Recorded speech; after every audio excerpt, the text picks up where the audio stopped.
Get in.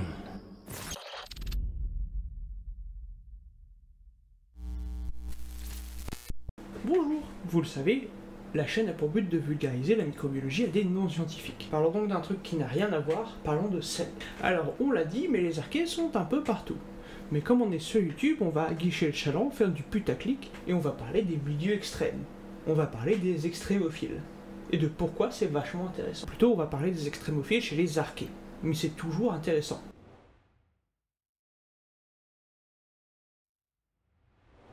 Alors, bien que le terme archéa soit souvent assimilé aux extrémophiles, il faut savoir que ces micro-organismes sont présents partout et constituent près de 20% de la biomasse totale. 20% c'est beaucoup. Mais leur renommée réside dans leur capacité à se développer au sein de niches écologiques considérées comme impropres à la vie, dans lesquelles certains facteurs physico-chimiques atteignent des valeurs extrêmes telles que de fortes températures. On a par exemple les thermophiles, qui vivent à des températures de plus de 50 degrés, ou les psychrophiles, qui vivent à des températures inférieures à 15 degrés. La pression. On a les piézophiles, qui vivent à plus de 1000 bars. Le pH, qui vivent avec une valeur de pH en dessous de 7, qui est le pH neutre. Les basophiles, qui vivent avec des degrés de pH supérieurs à 7. Les halophiles, qui vivent là où il y a énormément de sel, qui en fait donc le facteur le mieux connu et donc le plus mal connu des archées. Parce que historiquement on pensait qu'elles étaient toutes extrémophiles. Mais en fait non, vous pouvez en trouver un peu partout. Il y en a même dans votre tube digestif. Mais c'est un cliché qui s'accroche tellement que même dans la communauté scientifique, j'ai des collègues qui pensent toujours que les archées sont toutes extrémophiles. Et même c'est ce que j'ai appris au début à la fac. C'est d'ailleurs comme ça que j'ai commencé la microbiologie. Parce qu'on m'a vendu ces organismes comme des purs extrémophiles. Parce que les archées on en trouve partout.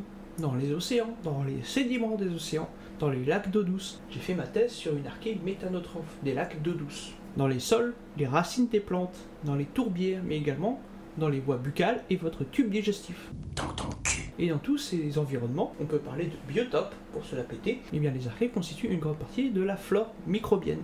Après, ça varie selon les environnements. Par exemple, dans les sources chaudes de Yellowstone, les cheminées hydrothermales, les eaux acides, la mer morte, les cristaux de sel, les régions polaires, le permafrost. Mais ce qu'on va faire aujourd'hui, c'est on va pas parler des archées qu'on trouve un peu partout. On va faire du putaclic et parler des organismes dont on se sert pour faire de l'exobiologie.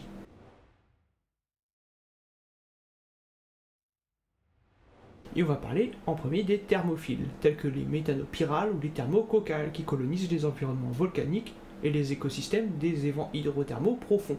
Leur température optimale de croissance se situe aux alentours des 80 degrés, avec certaines espèces comme les Pyrodictums et les Pyrolobus qui sont capables de se développer à des températures supérieures à 100 degrés. Le record est de 122 degrés pour Methanopyrus candleri. Toutefois, dans une source hydrothermale du Pacifique, on a isolé une espèce proche des Pyrobaculum capable de se développer à des températures avoisinant les 121 degrés, et qui utilise le fer comme accepteur d'électrons, où elles vont former quelque chose qui s'appelle de la magnétite, afin d'oxyder le formate. Oui, elle respire du fer.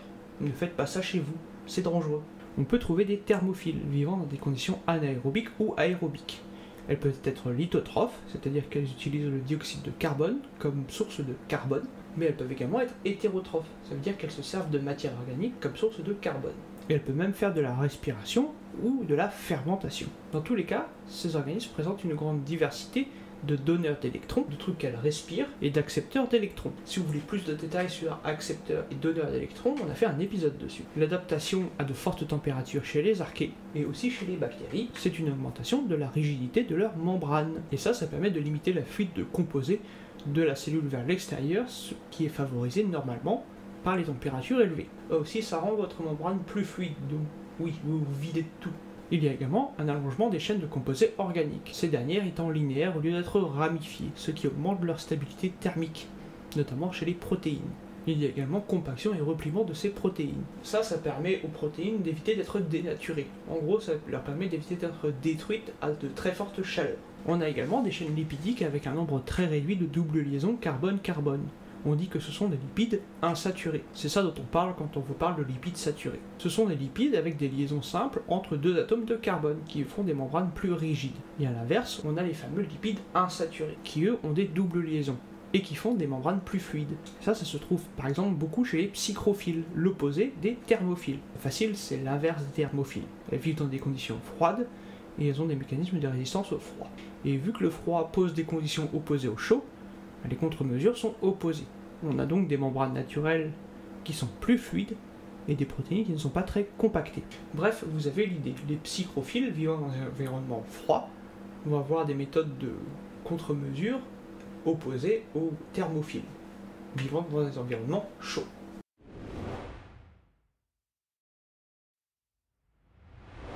On a même des petits malins qui sont polyextrémophiles, c'est-à-dire qui vivent aussi avec d'autres facteurs extrêmes, tels qu'une forte acidité, en faisant également des acidophiles.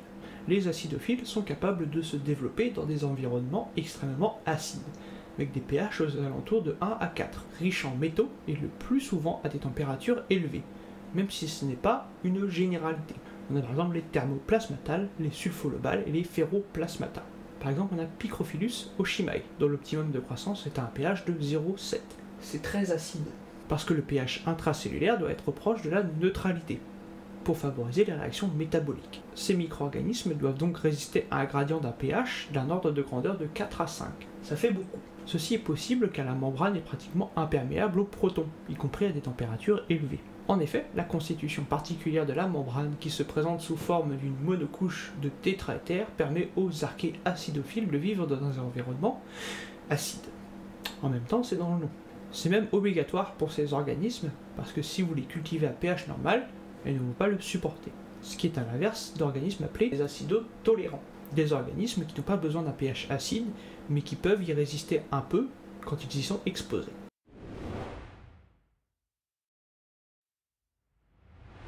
Les alloarchées sont présents dans des environnements hyper salés, tels que les marais salants, le lac Magadi au Kenya ou la mer Morte, cette dernière ayant une concentration en sel 4 fois plus élevée que la mer. On les trouve également dans des régions polaires, le gel augmentant la concentration saline des océans polaires. On les trouve également en association avec des algues comme les Dunelia salina. Certaines archées hyper halophiles comme Halobacterium salinarium sont toutefois les seules à pouvoir se développer dans des concentrations où le sel dépasse les 5 molaires. C'est beaucoup. C'est tellement beaucoup que, à cette concentration, le sel va se précipiter et former des cristaux. Afin de vivre dans des conditions extrêmes, les archées halophiles accumulent au sein de leur cytoplasme des ions potassium, en concentration équimolaire aux ions sodium. Ça veut dire la même concentration. Cette contrainte a conduit à une adaptation unique des protéines en augmentant leur solubilité. Cette adaptation est en grande partie due à un accroissement de leur contenu en résidus acides et par la présence de liaisons intramoléculaires avec les ions. En gros, elles ont tendance à plus facilement fixer les ions, ce qui les permet de justement ne pas être dénaturées par de fortes concentrations en sel. Ainsi, grâce à une forte association de ces ions, les archées halophiles ont trouvé une stratégie énergétiquement économe pour faire face à la pression osmotique. La pression osmotique, c'est la pression que va exercer l'eau lorsqu'elle veut rentrer dans vos cellules, et quand elle va tenter de diluer votre cellule pour être à la même concentration. En gros, si vous êtes une cellule dans un milieu d'eau pure, l'eau va tenter de rentrer et va finir par faire exploser vos cellules. Alors que si vous êtes dans un milieu ultra concentré, l'eau de vos cellules va tenter de sortir pour diluer le milieu extérieur. Et vous allez vous retrouver avec des cellules qui vont ressembler à des vieux pruneaux. Ces propriétés halophiles ont d'ailleurs profondément intéressé les astrobiologistes dans leur quête de recherche de vie extraterrestre. Oui, vous ne rêvez pas, je fais enfin référence à de l'exobiologie. De plus, les halophiles sont les seuls micro-organismes non chlorophylliens à produire leur énergie à partir de la lumière, grâce à la bactériorhodopsine. La plupart des halophiles utilisent préférentiellement des acides aminés comme source de carbone et d'énergie. Les sucres tels que le glucose et le saccharose sont peu utilisés. Oui, une protéine archéenne qui s'appelle bactériorhodopsine. Je sais, c'est pas évident, mais c'est comme ça. Et oui, on va aussi en parler. De toute façon, dites-vous que tous les extrémophiles dont je parle, on va en parler beaucoup plus en détail plus tard.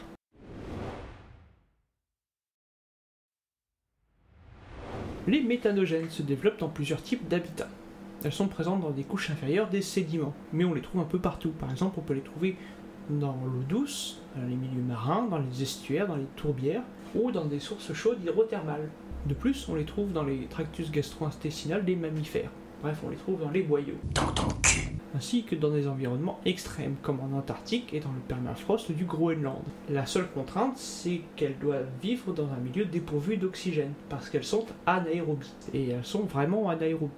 Avec un tout petit peu d'exposition à l'oxygène, elles crament. Ces micro-organismes, qui sont donc anaérobies, utilisent le dioxyde de carbone, l'hydrogène, l'acétate ainsi que le formate pour la fabrication du méthane. Et si vous voulez en savoir plus, on a 3 épisodes sur les méthanogènes, des micro-organismes qui sont suspectés d'avoir causé une extinction de masse, à cause des gaz à effet de serre. Un peu comme nous.